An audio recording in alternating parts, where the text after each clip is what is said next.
최근 MBC를 퇴사하여 프리랜서로 전향한 김대호 아나운서에 대해 여러분 혹시 알고 계십니까? 저는 이분을 TV 프로그램 나 혼자 산다를 시청하면서 알게 됐는데요. 그 재미를 넘어서 저 개인적으로 어떤 좀 인상적이고 나름 영감을 얻는 부분이 있어서 이분에 대한 인터뷰 기사를 인터넷에서 찾아보게 되었습니다. 저는 좀 그런 경향이 있습니다. 책을 읽다가도 이 저자가 굉장히 제 마음에 와닿게 내용을 저술해 가는 부분이 있으면 그 저자의 인터뷰 기사를 찾아봅니다. 그러면 책의 내용이 한층 더 깊게 이해가 되어지고 책에서 직접적으로 밝히지 않았던 저자의 어떤 삶과 의도가 인터뷰에서 더 명확하게 캐치되는 부분이 있습니다.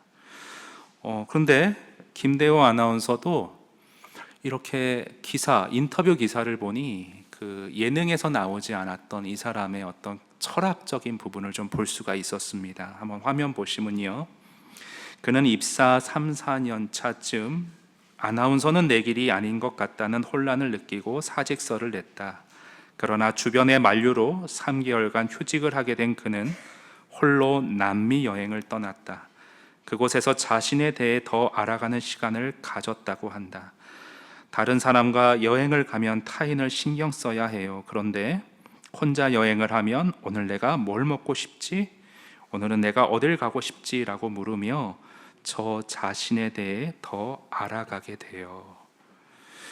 이분은 주변의 어떤 시선이나 기대 혹은 다양한 스트레스가 많은 사회생활 속에 나 자신을 건강하게 지켜가는 법을 나름대로 아는 사람 같았습니다. 여러분, 스트레스가 많으면 사람이 우울해지기 마련입니다. 여러분, 그 애들도 보면요, 모든 게 다 갖춰져 있어요. 가정이 경제적으로 여유가 있고 부모님도 참 따뜻한 분인데 아이가 우울한 경우들이 있습니다. 왜 그렇습니까? 부모님이 너무 바빠 아이들과 놀아주거나 교감하지 못하는 경우에 그런 경우들이 생긴다 합니다. 그럴 때 적절한 치료법은 무엇이냐? 거기에 대해서 책이 하나 있어서 좀 가져와 봤는데요. 오늘 주제와 좀 관련이 있어서 좀 길지만 살펴보겠습니다. 이때 가장 좋은 치료법은 아이가 가장 좋아하는 일을 부모가 함께 즐겨주는 것이다. 하루 30분만 아이가 좋아하는 산책이나 숨바꼭질을 같이 하면 아이의 상태는 눈에 띄게 좋아진다. 성인도 크게 다르지 않다. 무료함과 외로움에 지쳐 있다는 것은 생활이 지나치게 안정적이라는 뜻도 된다. 자극적이 없으면 뇌의 쾌락 물질인 도파민이 부족해 우울증이 생길 수 있다. 여행이나 수다, 어학 공부, 가정용품 조립 등 무엇이라도 좋다. 스스로 즐기고 몰입할 수 있는 일을 찾아보라. 도대체 무슨 일을 해야 하나요? 저는 별로 좋아하는 일이 없는데요. 즐길 수 있는 일을 찾아보라는 내 얘기에 이런 대답을 하는 남성이 있었다. 그는 어린 시절부터 부모가 원하는 그림 그리기에서 시작해 부모가 원하는 대학, 부모가 원하는 직장, 부모가 정해주는 여자를 만나 결혼한 사람이다. 30년이 넘도록 부모의 뜻에 따랐을 뿐 단 한 번도 주도적으로 일을 벌여본 적이 없었다. 그러나 자신이 무엇을 좋아하는지, 어떤 일을 할 때 즐거움을 느끼는지조차 모르고 살았다. 지금이라도 늦지 않았다. 어린아이가 단맛, 짠맛, 신맛을 하나하나 느끼듯 그렇게 천천히 자신이 좋아하는 것을 찾으면 된다. 여러분은 좋아하는 일, 내가 즐겨하는 일, 기뻐하는 일이 뭔지를 알고 계십니까? 저도요, 모르고 살았더라고요. 그런데 이분이 TV에서 하는 행동들, 자전거를 타고 출퇴근을 해요. 왜 그런지 물어봤더니 차로 출근할 때보다 개운함이 있다고 합니다. 그래서 저도 자전거로 출근을 해봤습니다. 이 송도 진입하니까 자전거 도로가 참 잘 돼 있고 나무가 조경이 우거져서 참 상쾌함을 느꼈습니다.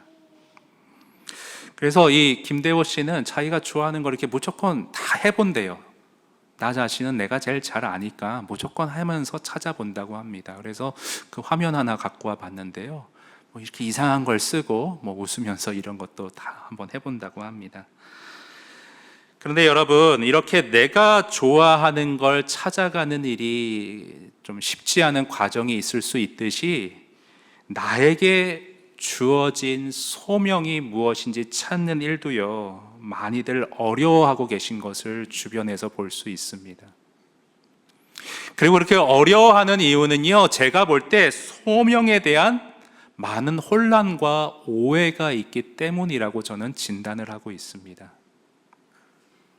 여러분, 누군가 소명이 뭡니까?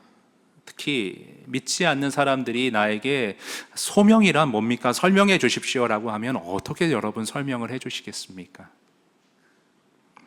소명에 대한 많은 오해, 대표적인 것 두 가지만 제가 좀 꼽으면요, 소명을 어떤 선교나 목회, 교회 봉사 차원에서만 국한시켜 생각하는 경우들이 있으세요.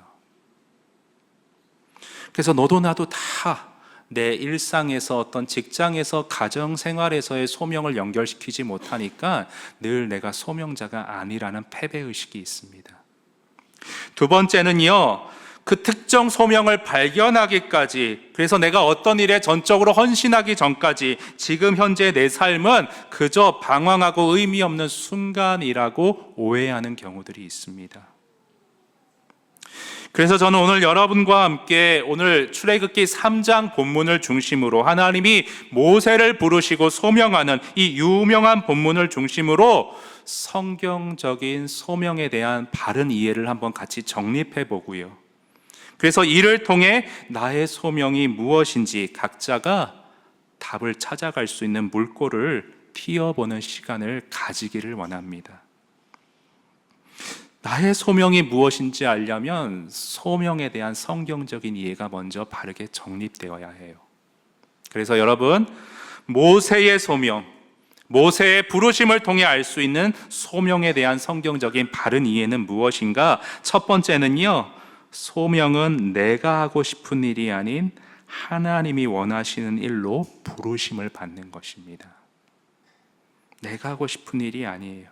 내가 좋아하는 일을 찾는 게 아니라 내가 다소 부담이 돼도 하나님이 시키시면 거기에 헌신할 줄 아는 것이 소명입니다. 여러분, 이 소명에 대한 네이버 국어사전의 정의도 이 첫 번째 대지의 특성을 고스란히 담고 있습니다. 같이 보시면요, 사람이, 소명이란 뭐냐? 사람이 하나님의 일을, 사람의 일이 아닌 나 자신의 관심사가 아닌 하나님의 일을 하도록 하나님의 부르심을 받는 일, 그것이 소명입니다. 여러분, 오늘 본문의 모세의 경우도 한번 보십시오. 오늘 본문에서 우리가 놓치지 말아야 할 가장 큰 핵심과 맥락이 뭐냐면, 모세는 바로에게 가기를 싫어했어요. 그러니까 모세 자신이 원한 것, 모세 자신이 바라는 것, 모세 자신이 생각하는 것과 하나님의 부르심, 소명은 달랐다는 겁니다. 여러분, 여기에서 이 본문의 이 원리 속에서 우리가 한번 내 자신을 돌아봐야 돼요. 앞에서 소명은 어떤 교회 안에서의 봉사, 목회 사역뿐 아니라고 했어요. 그렇다면 내 일상에서 하나님을 사랑하고 이웃을 사랑하며 하나님을 섬기고 이웃을 섬기라는 그 큰 계명의 원리 속에서 지금 하나님이 나를 통해 하시고자 하는 일이 뭔가, 내 가정 안에서, 내 직장 안에서, 내가 만나는 공동체, 소명은, 계명은 관계 속이잖아요. 하나님과의 관계, 이웃과의 관계이니까 그 관계 속에서 하나님이 나를 부르시는 일은 무엇이 있을까? 저 사람에게 먼저 손 내밀기 싫은데, 지금 직장에서 내일도 바빠 죽겠는데 어떻게 가정에서 아이들과 놀아주고 아내 일을 거들지? 내가 하기 싫고 버거운 일, 그것이 하나님의 소명일 수 있어요. 너무 소명을요, 목사님, 저는 아직 준비가 안 됐고요. 모세랑 똑같죠.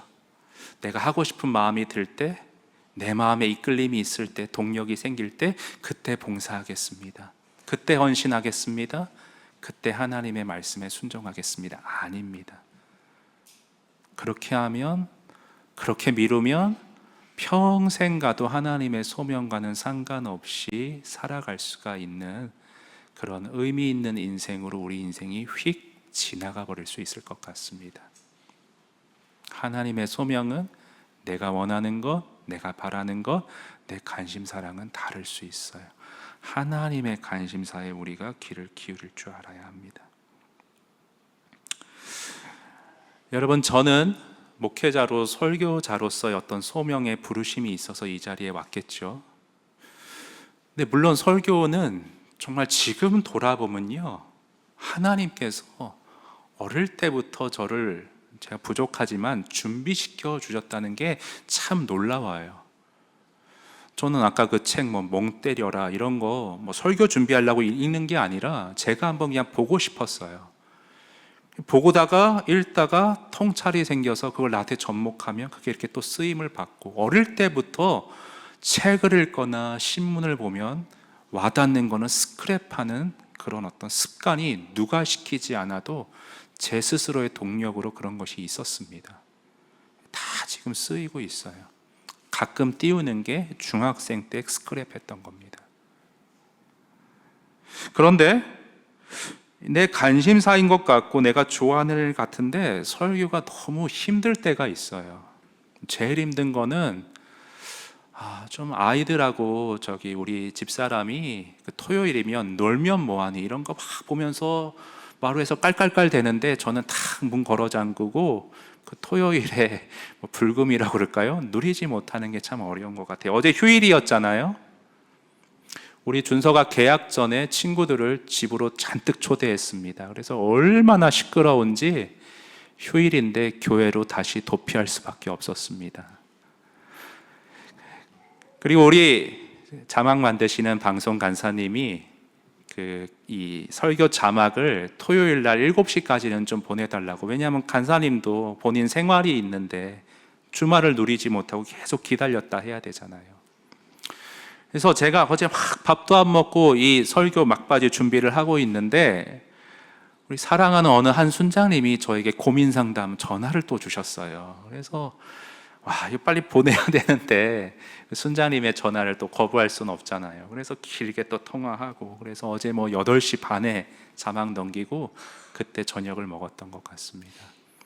제가 좋아하는 또 어떤 동력이 있는 일이지만 힘겹습니다. 하기 싫을 때가 있습니다. 그러나 하나님의 소명임을 알고 합니다. 근데 그것은 어떤 책임감이나 의무감으로만으로는 한계가 있는 것 같아요. 제가 왜 서론에서 김대호 아나운서 얘기를 길게 했냐 하면, 여러분, 소명을 이루는 삶의 중요한 핵심이 내가 하기 싫은 일일 수 있으니까, 내가 좋아하는 일이어도 때로는 좀 너무 버거울 때가 있으니 그 스트레스의 긴장을 내가 좋아하고 즐겨하는 일을 통해 적절히 해소하는 게, 은혜를 누릴 줄 아는 게 저는 소명자의 삶에서 참으로 중요하다는 것을 요즘 깨닫고 있습니다. 그래서 하나님이 나에게 원하시는, 내가 지금 당장 부담스럽지만 하고자 하시는 일이 무엇인가를 발견하기 이전에 나 스스로를 스트레스로부터 잘 관리하는 지혜가 있어야 하나님의 소명을 거부하지 않고 받아들이고 헌신하고 충성할 수 있을 거라고 저는 오늘 본문에서 그 원리를 첫 번째로 말씀드리고 싶습니다. 자, 두 번째로 오늘 본문을 통해 우리가 보아야 할 소명에 대한, 모세의 소명을 통해 보아야 할, 정립해야 할 성경적인 바른 소명에 대한 이해, 두 번째는 무엇이냐? 소명은요, 우리 한번 같이 읽어볼까요? 시작. 소명은 어떤 일을 하기 이전에 존재됨이 우선이다. 여러분, 이 사실을 정말 잘 여러분이 묵상할 수 있으시기를 바랍니다. 우리 본문 1절을 한번 같이 읽어보겠습니다. 3장 1절입니다. 다 같이 시작. 모세가 그의 장인 미디안 제사장 이드로의 양떼를 치더니 그 떼를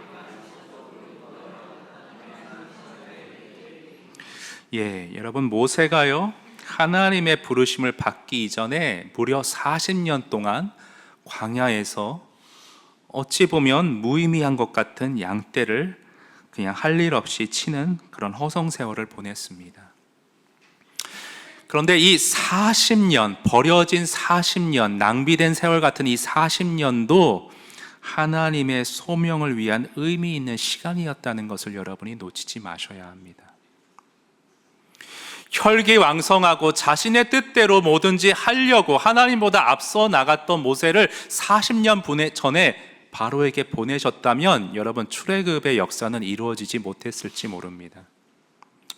하나님은요, 항상 어떤 일을 맡기시기 전에 그 사람을 그 일에 합당한 자로 다듬으시고 빚어가시는 존재됨을 우선시 소명 가운데 하신다는 사실을 여러분 놓치지 마시기 바랍니다. 여러분, 오늘 하나님께서 본문에 모세에게 어떻게 나타나시냐? 떨기나무에 붙은 불꽃으로 나타나십니다. 왜 이런 기이한 현상으로 나타나시지? 의미가 있어요, 여러분. 이언 토마스라는 사람이 쓴 그리스도의 구원의 능력이라는 책에 보면요, 어느 떨기나무라도 좋다라는 챕터가 있습니다. 거기 보시면 여러분, 떨기나무는요, 불이 붙으면 금방 타고 없어지잖아요. 그런데 지금 신비한 하나님의 불이 붙었기 때문에 보잘것없는 떨기나무도 한 줌의 재가 아닌 지속적인 불꽃을 내는 의미 있는 재료로 계속 쓰임받고 있는 것을 하나님은 나타내고 계십니다. 모세에게 이 말씀을 하시고 있는 거예요. 모세야, 현재 네가 가지고 있는 변변치 않은 너의 재능, 은사, 너의 지금 어떤 자질, 그게 변변치 않은 떨기나무라도 상관없다. 나의 불이 붙으면 계속 불을 밝히는 아름다운 재료로 쓸 수 있다. 그러나 너의 열심, 너의 충성, 너의 불꽃으로 태우려고 그러면 금방 재밖에 남지 않게 될 것이다.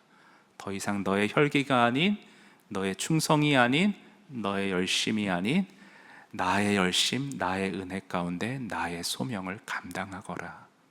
하나님은 모세에게 지금 이 메시지를 다시 한번 각인시키기 위해 떨기나무에 붙은 불꽃이라는 기이한 현상으로 모세를 찾아오셨던 것입니다. 여러분, 성경의 많은 인물들이 다 이러한 과정을 거칩니다. 하나님은 어떤 일을 맡기기 전에, 어떤 일로 부르시기 전에 소명의 전 과정으로, 소명의 필수 과정으로 우리의 존재됨을 먼저 터치하십니다.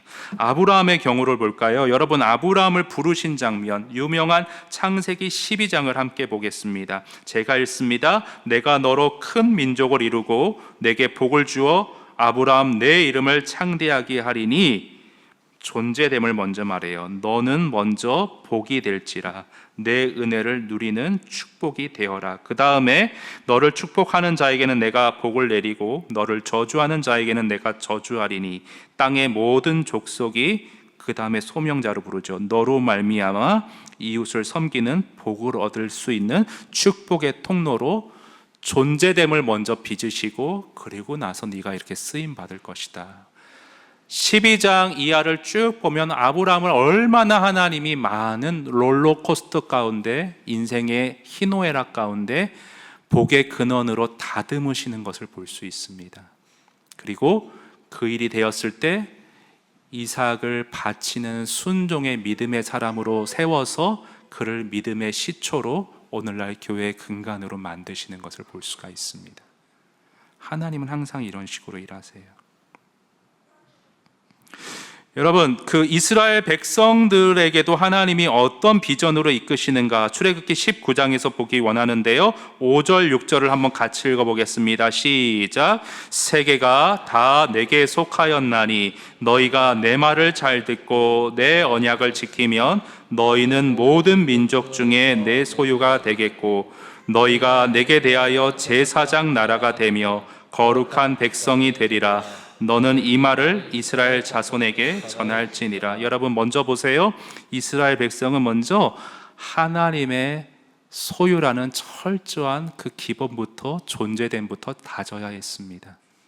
나는 하나님의 소유다. 내 마음대로 사는 민족이 아니라 하나님의 주권에 순종해야 하는 하나님의 소유이다. 이것이 분명히 되면 제사장 나라, 다른 이웃 나라를 하나님과 연결하는 제사장 나라로 쓰임받게 소명을 이루는 나라가 되는 것이지요. 하나님은 다 이런 순서로 일을 하십니다. 근데 내 소유가 되겠다 할 때, 한번 다시 띄워주세요. 내 소유가 되겠노라 할 때 그 소유됨의 특징이 뭐냐? 하나님의 말을 잘 듣는 겁니다. 하나님의 말을 잘 듣는 것. 여러분, 창세기 2장 17절에 보면요, 우리는 타락의 뿌리와 어긋남의 근간이 불순종이었다는 것을 확인하게 됩니다. 여러분, 창세기 2장 17절 보면요, 하나님이 이렇게 명령하세요. 선악을 알게 하는 나무의 열매를 먹지 말라. 이 선악을 알게 하는 나무가 뭘까? 신학자들이 굉장히 많이 연구를 했습니다. 근데 이번에 총신대 특별편목 과정에서 만난 구약학 박철영 교수님이 이 선악을 알게 하는 나무를 이렇게 풀이하셨어요. 선악을 안다라는 표현은 곧 판단력을 갖는 거래요. 하나님이 판단하는 게 아니라 이제 내가 판단하게 됐다는 겁니다. 근데 하나님은 명령하시는 거예요. 최종적인 판단의 주체는 네가 아닌 나이다. 선을 지켜라. 그래서 선악과를 주셨던 거죠. 그래서 여러분, 구원은 뭐냐? 하나님은 존재됨을 우리를 어떻게 구원해서 어떻게 다듬느냐? 하나님 최종적인 권한과 판단은 주님께 있습니다. 저는 하나님의 주권을 인정하고 저의 한계를 주님 앞에 고백드리며 피조물인 저의 위치를 인정하고 순종으로 살겠습니다. 여러분, 이러한 성화의 최종적인 완성의 모습을 예수님이 그의 공생의 끝부분에 보여주셨는데 잘 아시지요? 겟세마네 동산에서 마지막으로 기도하실 때 주님, 아버지, 내 원대로 마옵시고 아버지의 원대로 되기를 원하나이다. 타락으로, 불순종으로 내 마음대로 내가 주인 되어 살아가는 우리가 지향해야 할 성화의 최종적인 완성 단계입니다. 하나님은 예수님의 그 순종을 통해서 당신의 뜻을 이루셨습니다. 예수님은 소명을 그렇게 이루신 거예요. 그래서 오늘 내가 이 지점으로 다듬어지기 위해 하나님이 오늘 나에게 무엇을 요구하고 계시고 어떤 환경으로 나를 깎아내시며 어떤 상황으로 나를 휘몰아치는지 이 영적인 핵심을 잘 꿰뚫어 보시면서 오늘을 해석하실 수 있어야 합니다. 그래서 김남국 목사님이 이런 모든 원리를 좀 정리한 게 있어서 이 글을 읽고 첫 번째 대지는 좀 마무리하도록 하겠습니다. 나의 소명이 무엇인지 언제 깨달았는지가 중요한 것이 아니다. 지금 하나님께서 나에게 소명을 말씀하셔도 순종하고 따르는 실력이 있느냐가 더 중요하다. 현재 내가 하나님이 주신 소명을 모른다 해도 괜찮다. 지금 내가 겪는 삶의 과정 하나하나가 중요하다. 그 모든 과정을 통해 내가 소명을 감당할 수 있는 사람으로 만들어지기 때문이다. 내가 소명을 깨닫지 못한다고 해서 소명의 삶을 살지 않는 것은 아니다. 다만 나는 지금 나의 정확한 소명을 모르지만 오늘의 시간 속에서 하나님을 따라가고 있다면 그 사람은 소명을 다하고 있는 사람일 수 있다. 우리 대부분 여기에 해당한다. 목사님, 저의 소명은 분명히 이것입니다. 그게 중요한 게 아닌 거예요. 오늘 하루 언젠가 하나님이 나에게 소명을 밝혀주시고 부르실 때가 있는데 주님 따르겠습니다. 주의 원대로 하옵소서. 이 사람으로 되어 가느냐가 더 중요하다는 것이죠. 여러분, 룻을 보십시오. 한 게 뭐 있냐면 이삭 죽고 생존을 위해 분투한 것밖에 없어요. 근데 마지막에 하나님이 그를 소명자로 부르셨을 때 순종해서 다윗의 계보를 잇는 하나님 나라의 위대한 귀한 일을 감당했습니다. 그래서 우리 주중에 어떤 권사님하고 제가 통화를 하는데 그런 말씀을 하세요. 목사님, 이제는요 저희가 돈도 없고 나이도 많아서 목사님 너무 교회 늦게 와가지고 할 일이 아무것도 없네요. 아닙니다. 하나님의 손길 안에 존재됨이 완숙하게 준비된 그 시점이 하나님의 소명을 이루는 최적기라고 저는 생각을 해요. 그래서 그런 말씀 안 하셨으면 좋겠어요. 난 너무 늦었다, 난 나이가 많다. 아닙니다, 여러분. 그래서 이 과정 중에 나는 지금 어디에 서 있는가, 나의 어느 부분을 하나님이 다듬으시는가를 여러분 영적인 눈으로 잘 보세요. 우유부단함에서 하나님의 말씀 안에서 단호한 사람으로 나를 빚으실 수 있고요, 단절과 쪼개짐을 가는 곳마다 양산하는 어떤 그런 부족한 모습에서 화해와 화합의 피스메이커로 나를 다듬으실 수 있고요, 가식적인 가면으로 살아가는 나를 진실한 삶의 모습으로 오늘 어떤 사건을 통해 뒤바꾸실 수 있고요, 세속적인 욕심에 매여 있는 나를 하나님의 관점에서 내려놓고 자유할 수 있는 사람으로 오늘 나를 다듬어 가실 수 있습니다. 오늘 하루는 여러분의 소명에 있어서 결코 낭비되는 하루가 아니라는 사실을 놓치지 마시기 바랍니다. 여러분, 그러면요, 모세의 소명, 모세의 부르심을 통해 알 수 있는 소명에 대한 성경적인 바른이의 마지막 세 번째는 무엇이냐? 소명은요, 일상의 매 순간을 하나님과 동행하는 삶 그 자체임을 강조드리고 싶습니다. 두 번째와 연결되죠. 어떻게 나를 다듬으세요? 오늘의 일상을 통해서 나를 다듬습니다. 여러분, 그 12절 말씀 우리 한번 같이 읽겠습니다. 12절 다 같이 읽습니다. 시작.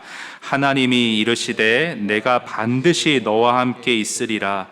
내가 내 백성을 애굽에서 인도하여 낸 후에 너희가 이 산에서 하나님을 섬기리니 이것이 내가 너를 보낸 증거니라. 예, 여러분, 여기 앞부분에 내가 반드시 너와 함께 있으리라, 하나님이 이 부분을 끝에 부르심의 소명의 어떤 자리에서 마지막으로 강조해 주고 계십니다. 모세는 그렇게 생각했을지 모르겠어요. 양떼를 치던 광야에서의 40년은 하나님께 버림받은 그런 기간이었다. 하나님이 나와 함께 하지 않았다. 그런 모세에게 하나님 말씀하시는 거예요. 내가 그때도 너와 함께 있었고 지금 떨기나무로 불꽃으로 너와 함께 있으며 앞으로 12절 끝에 보면 애굽에서 인도하여 낸 후에 이 호렙산에서 하나님을 섬기게 되는 그 모든 과정 가운데 내가 함께 할 것이다. 나는 언제나 너와 함께 하고 있다. 여러분, 우리가 하나님의 소명을 감당하고 충성하는 자가 되기 위해서는 하나님과 늘 함께하는, 하나님의 임재를 즐거워하는 코람데오의 영성이 우리에게 늘 있어야 합니다. 여러분, 요셉을 잘 아시죠? 요셉이 단번에 총리로서 선한 영향력을 끼친 게 아니었습니다. 노예였습니다. 그런데 그 시절 동안 요셉은 하나님과 어떻게 했느냐? 화면에 보시면요, 함께 했다라고, 여호와께서 요셉과 함께 했다라고 성경은 늘 강조하고 있습니다. 여러분, 이찬수 목사님께서 어떤 책에 그 추천사를 쓴 것이 제가 참 마음에 와닿은 적이 있는데요, 책 내용도 좋은데 그 추천사가 책 내용을 더 빛나게 하는 것 같은, 추천사가 더 잊을 수 없는 그런 경우가 있어서 한번 좀 나누려고 합니다. 청년들에 대해서 쓴 어떤 책인데, 당장 취업조차도 막막한 청년들에게 소명을 따르라고 얘기하는 것은 왠지 청년들에게 무거운 짐을 하나 더 더하는 것처럼 느껴질 수 있다. 하지만 이 책은 소명의 삶은 세상 속에서 무엇을 이루는 것이 아닌 하나님과 동행하는 삶 그 자체라고 이야기한다. 그것은 결코 무겁거나 부담스러운 것이 아니다. 오히려 우리를 자유롭게 하고 지금의 삶을 소중히 여기도록 이끈다.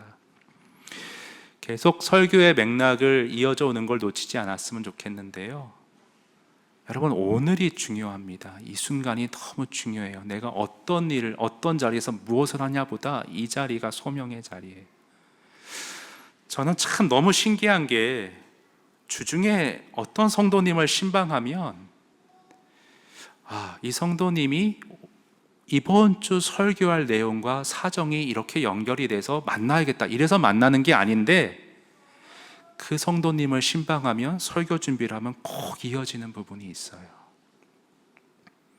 그 성도님이 일상을 좀 탈출하고 싶대요. 너무 반복되는 일들, 또 가정에서의 어떤 육아의 부담, 너무 지친다는 거예요. 그래서 좀 훌쩍 떠나보고 싶다 이런 말씀을 하시더라고요.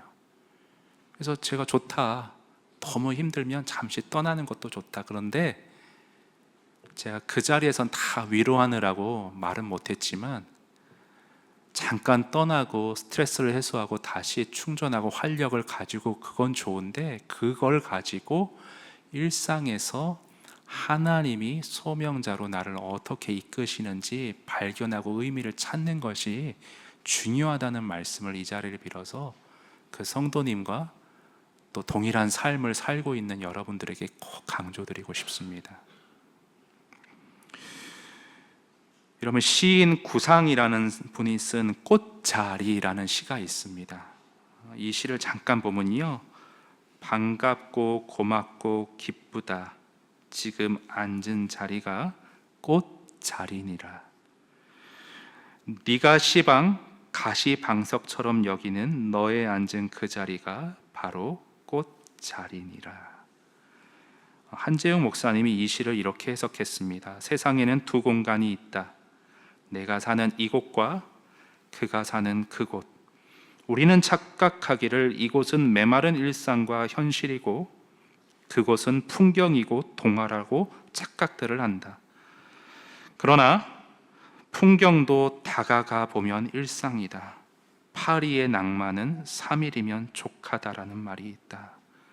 정말 신기한 게, 그 성도님이 지금 로망하는 게 파리에서 유학을 옛날에 하셨는데 파리에서 한 달만 살고 왔으면 좋겠다, 그 얘기를 하셨는데 이 책에 그 말이 딱 떠올라서 너무 깜짝 놀랐어요. 3일 정도 지나면 어느 곳이나 똑같은 일상이 된다는 것이다.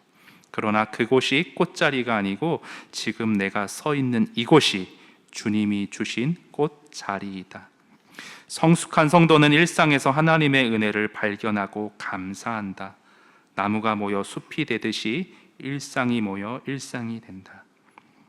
저는 이 마지막 어구를 좀 이렇게 바꾸고 싶어요. 하나님이 함께하는 일상이 모여서 소명의 일생이 된다, 이렇게 좀 바꾸고 싶습니다. 여러분, 현재 좀 갑갑한 일, 어려운 일, 버거운 현실 속에 여러분 좀 탈출구를 찾는 분들 계십니까? 예, 좋습니다. 어디론가 좀 훌쩍 떠나고 내가 좋아하는 일을 찾아서 그 긴장과 버거움을 적절히 해소하시는 것 필요합니다. 그러나 놓치지 마십시오. 지금 나에게 주어진 일상은 하나님이 나와 함께 하시는, 하나님이 주관하시는, 하나님이 내 일생을 허무하지 않을 소명의 귀한 자리로 부르시고 이끄시는 과정임을 여러분 놓치지 마시기 바랍니다. 언제 이 일이 끝나지? 언제 이 삶이 좀 바뀔 수 있지? 아니요.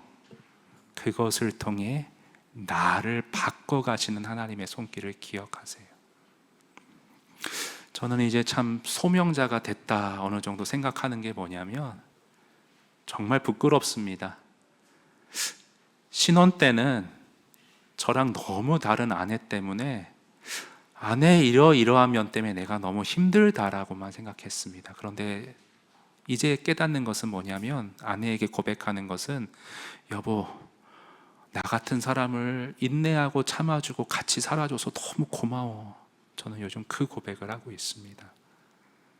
하나님이 저를 더 많은 나와 다른 성도님들을 품고 섬기고 잘 목양하기 위해 성격이 다른 아내랑 그 과정을 통해 나를 소명자로 부르고 계신 아주 귀한 순간순간이었음을 하나님과 성도님들 앞에서 간증할 수가 있습니다. 여러분이 지금 육아로 지쳐 계시든 직장에서 너무 힘든 상황에 처해 계시든, 어떤 인간관계 속에 너무 참담한 일을 겪으셨든, 하나님은 결코 그 한순간도 여러분 인생의 소명자의 삶에서 마이너스로 작용하지 않으시는 주권자 하나님이심을 믿으시기 바랍니다. 그래서 내 마음대로 살아가고자 하는 나, 하나님의 주권을 인정하지 않고 내가 최종 판단하여 나의 불꽃으로 일을 저지르고만 하는 나, 그런 나를 다듬으시고 오늘 모세와 같이 하나님 앞에 겸손히 신발을 벗고 경외함으로 엎드리는 하나님의 불꽃으로 하나님을 일을 감당하는 사람으로 오늘 나를 이끌어 가시는 그 하나님을 여러분 일상에서 꼭 만나시고 함께 하시며 그 은혜를 누리심으로 오늘을 주와 함께 의미 있게 걸어가시는 저와 여러분의 일상 되실 수 있기를 바랍니다. 우리 함께 찬양하시겠습니다. 내게로부터 은을 들어 주를 보기 시작할 때 주의 일을 보겠네. 내 작은 마음 돌이키사 하늘에 꿈꾸게 하네. 주님을 볼 때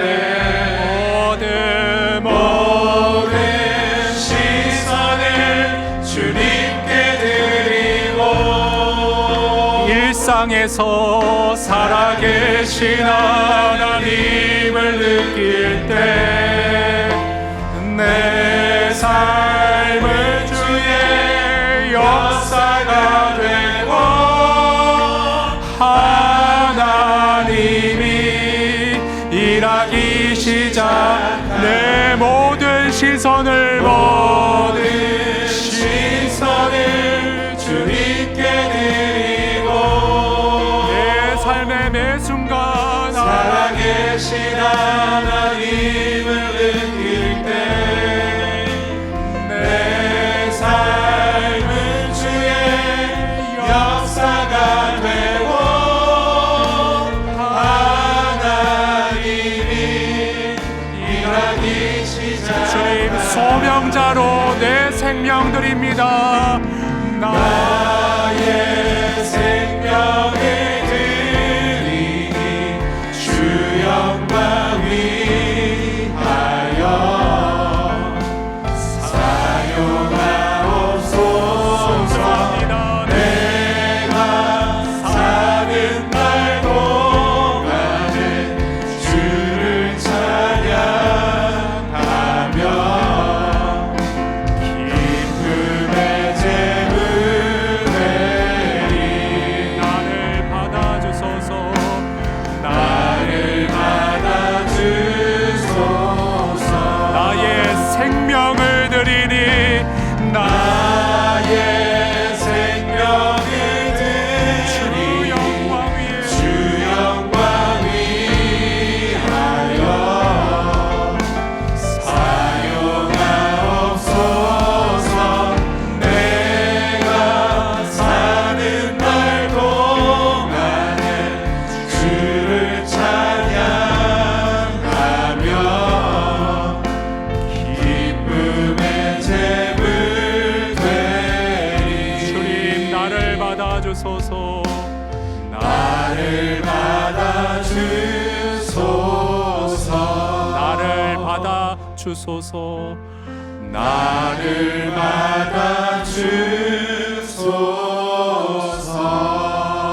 받아주소서. 여러분 이 시간 함께 주님의 임재 가운데 나가 기도할 때에 하나님께서 여러분을 구원하심은 나만 복되고 나만 행복하고 내 만족으로 머무는 것이 아니라 복의 통로로 주변에 그 복을 흘려보내라고 주님께서 구원하시고 부르신 줄 믿습니다. 하나님, 그런데 주님의 은혜를 흘려보내기에 내 안에 아픔이 있습니다. 내 안에 아무도 모르는 상처가 있습니다. 주님 아시지요? 세밀한 손길로 나를 만져주시고 나를 치유하시고 오늘 매일 반복되는 일상 가운데 하나님 나를 다듬으시고 내 힘겨움이 아니라 하나님이 하나님의 불꽃으로 나를 태우고자 하나님만 의지하게 하는 성화의 과정임을 알고 내가 제대로 빚어지기를 원합니다. 나의 아픔 주님께 내어놓으니 주님 치유하시고 다듬어 주시옵소서. 주님만 아시는 여러분의 상처와 아픔을 내어놓고 우리 주님의 손길을 구하며 치유를 구하며 함께 기도하도록 하겠습니다. 기도합니다. 오 하나님 아버지, 우리 성도들의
이어서 한 가지만 더 주님 앞에 간구하며 기도할 때에는 주님, 저에게 주어진 시간이 결코 많지 않음을 영적으로 자각할 수 있는 지혜로운 자 되기 원합니다.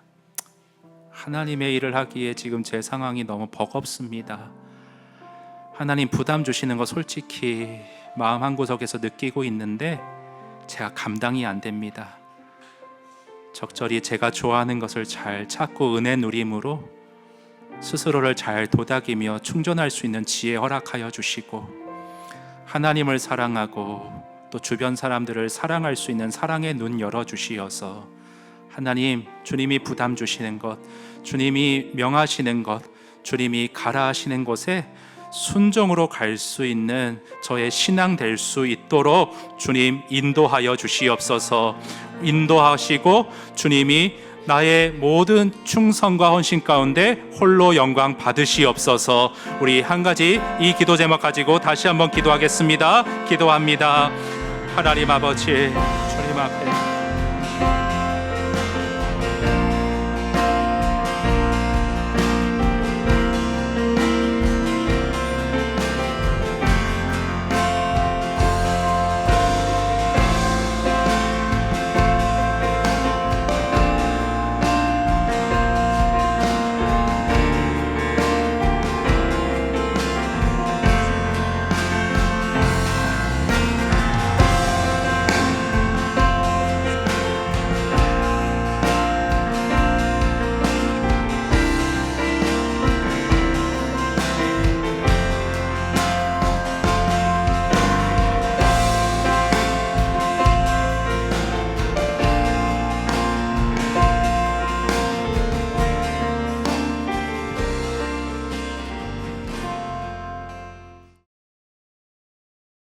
사랑과 은혜가 풍성하신 하나님 아버지, 저와 사랑하는 성도들의 삶을 한순간도 놓치지 아니하시고 하나님의 놀라운 구원 계획 가운데 우리의 모든 일상을 사용하시며 성화의 아름다운 빚어짐으로 우리를 인도하시는 주님 찬양합니다. 하나님, 저희가 그 손길을 영적인 눈을 떠서 늘 묵상하고 하나님과 동행하는 자 될 수 있기를 원합니다. 나에게 주어진 한순간도, 나이가 지금 부딪히고 있는 버거움도 상황의 지침도 결코 우연이 아니라 하나님의 불꽃으로, 하나님의 헌신자로 겸손으로 나를 이끄시는, 하나님만 의지하게 하시는 신앙으로 나를 다듬으시는 하나님의 손길임을 묵상하게 하시고, 하나님 그저 언제 이 상황이 바뀔까, 저곳이 꽃자리이지 방황하지 않고 오늘 일상에 하나님과 함께, 하나님 충실하게 주님과 함께 살아가는 하루하루 될 수 있도록 우리 성도들의 삶을 축복하여 주시옵소서. 그래서 하나님 순종의 사람으로 모두가 빚어지게 하시고, 저들 인생 가운데 정말 고귀한 가치, 그리스도의 영원한 하늘나라의 가치를 위해 부르시고 일을 맡기실 때에, 주님 제가 여기 있습니다, 부족하지만 주님이 불꽃이 되어 주신다면 제가 쓰임 받을 줄 믿습니다라는 믿음으로 하나님의 부르심에 응하고 주님의 소명자로 일생을 채우며 훗날 주님께 칭찬받는 복된 일생 될 수 있도록 은혜 베풀어 주시옵소서.